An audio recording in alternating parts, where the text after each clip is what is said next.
24 января 2012 года в Лондоне закончил земную жизнь Равиль Бухараев, поэт, прозаик, публицист и мусульманский просветитель.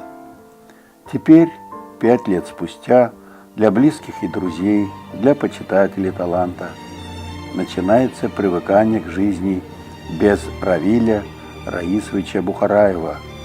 Начинается осмысление его непростой жизни и богатого творчества. Равиль Бухараев – это, конечно, глыба.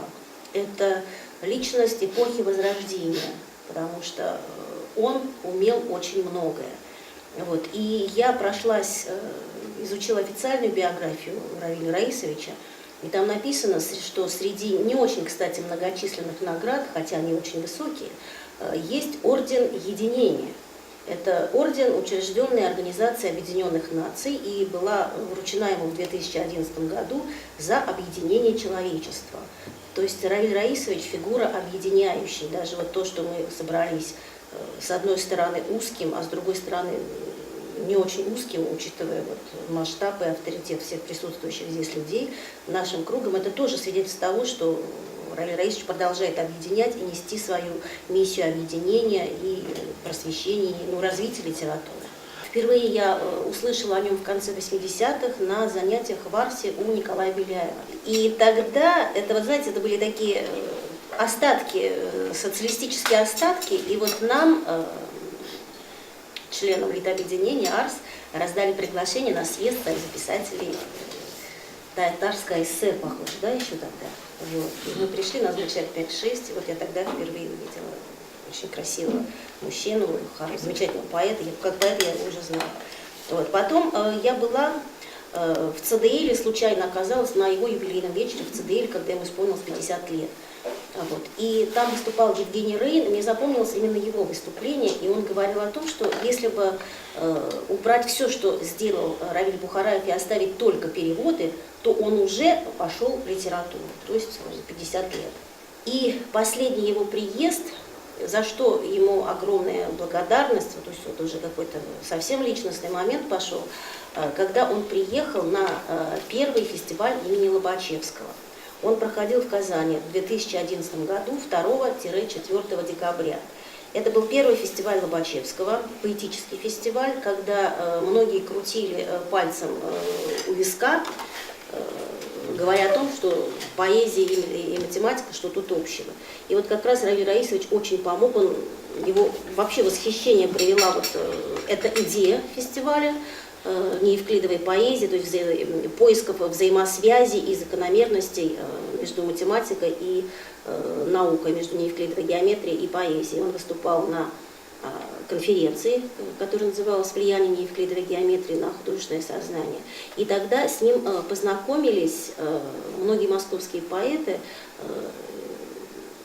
Это вот Андрей Коровин, был поэт из Новосибирска, Владимир Берязев, другие. И вот они до сих пор вспоминают, они очень благодарны, что вот судьба привела их в Казань, и они успели незадолго до его ухода познакомиться с Равилем Бухараевым. Хочу подарить вот вам один из последних журналов «Литературный Азербайджан». Он есть у вас? Нет. Да?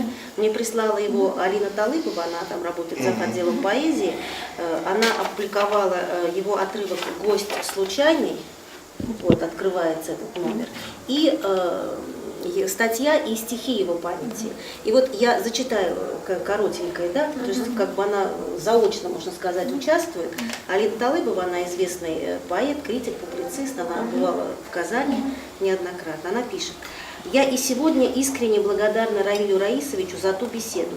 Нет-нет, да и вспыхивает искрами иронии, доброго юмора за его неподдельный уважительный интерес к собеседнику, его позиции.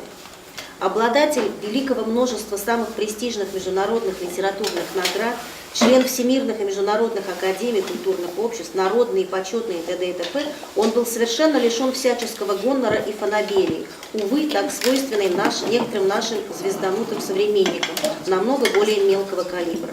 Мне и сегодня отрадно вспоминать обнаружившееся тогда сходство наших жизненных и литературных приоритетов, удивительное послевкусие того общения, которое я ощущаю до сих пор». Ну, в общем, по-моему, вполне созвучно нашему сегодняшнему разговору. Вот. Есть ли сайт у Равиля Бухараева? Нет, лично у него нет. Вот. Ну, я думаю, что вот один из каких-то вот путей – это, естественно, создание хорошего, красивого, интеллигентного сайта. Монографии, рецензии, ну, естественно, фотоматериалы и так далее, и так далее. Вот это необходимо сделать с профессионалом. Его произведения настолько уникальны, он в разное время своей жизни как бы открывался для нас по-разному. Я его жизнь, немножко смотрю на его жизнь, как сказать, как биограф смотрит на его жизнь, потому что мне часто приходилось и в Лондоне, и в Париже выступать вот с какими-то мероприятиями, которые вдова Лидия устраивала. И каждый раз приходилось прочитывать, во-первых, его творчество, заново для себя открыть, во-вторых, прочитать какую-то периодику, все, что касалось именно его проявления в жизни. И каждый раз он раскрывался по-разному. И вот больше всего как раз я с чего начал разговор, что меня волнует, как мы нашего Равиля Раисовича будем дальше открывать. Я говорю мы, потому что, коль скоро здесь собрались такой узкий круг компетентных лиц, наверняка нас интересуют не только слова, но и дела. А как бы сам по себе действительно Равиль такой, что есть такая сложность постижения его творчества. И должны этим заниматься профессионалы. А еще вот что касается, если разделить его хотя бы на 3 составляющих, я для себя делю так. Это поэзия, если мы говорим о мусульманстве российском, что было нечто, что позволяло событиям развиваться именно так, а никак иначе. То, что вот мы сегодня живем в суверенном Татарстане, как мы его называли раньше, или как, что у нас есть свое государство, Татарстан, это благодаря тому, что остались те, кто донесли по крупицам этот ислам до вот этого времени, сохранили его. И благодаря этому мы не разрушились и вообще остались самоценными, потому что есть такие вещи, которые неубиваемы. А еще волнует, конечно, вопрос современного нынешнего восприятия ислама, потому что есть люди, есть структуры, есть страны, которые специально используют исламскую карту для того, чтобы осуществлять свои какие-то геополитические замыслы. Что касается того, что сегодня развивается на Ближнем Востоке, это как раз в корне того, что под видом ислама вот эти вот обвешанные автоматами молодчики, которых я просто считаю бандитами, они под видом ислама влияют, мало того, что осуществляют свою вот эту черную деятельность, они еще влияют на восприятие ислама теми, кто входят в эту религию. Все же разумнее, чем имя заморать, все же надежнее, чем в суе ворожить. Все же родину я выбрал помирать, а как выбрал, оказалось, нужно жить. То-то в чести в этом выборе моем, то-то выбор между щелью и дырой, то-то выбор между ложью и враньем, то-то выбор между скукой и хандрой. Я не нужен ни деревьям, ни земле. Я не нужен ни себе, ни им, ни вам, ни хвале, не верю вашей, ни хуле, ни словам, не верю вашим, ни слезам. Только верю я, что нужно выбирать, только верю я, что важно дорожить. Все же родину я выбрал помирать, но покуда нужен Богу, буду жить. Я и не жил до сих пор толком. Был как новый, а теперь трачен. Что ж ты вяжешь-то меня долгом, донимаешь-то, зачем плачем? Уходил я от тебя сушей, потому что был твоей скукой. Что ж ты нынче-то в тоске сущей, допекаешь ты меня мукой? Уходил я от тебя небом. Отцепись ты со своей болью, все-то манишь ты к себе хлебом, а встречаешь, дай-то Бог, солью.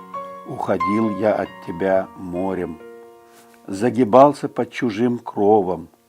Да отстань ты со своим горем, отвяжись ты со своим зовом. Что ж ты мнишь себя моей долей, кровом, родиной, землей предков? Что ж ты мнишь себя домом, что ж ты мнишь себя моим храмом?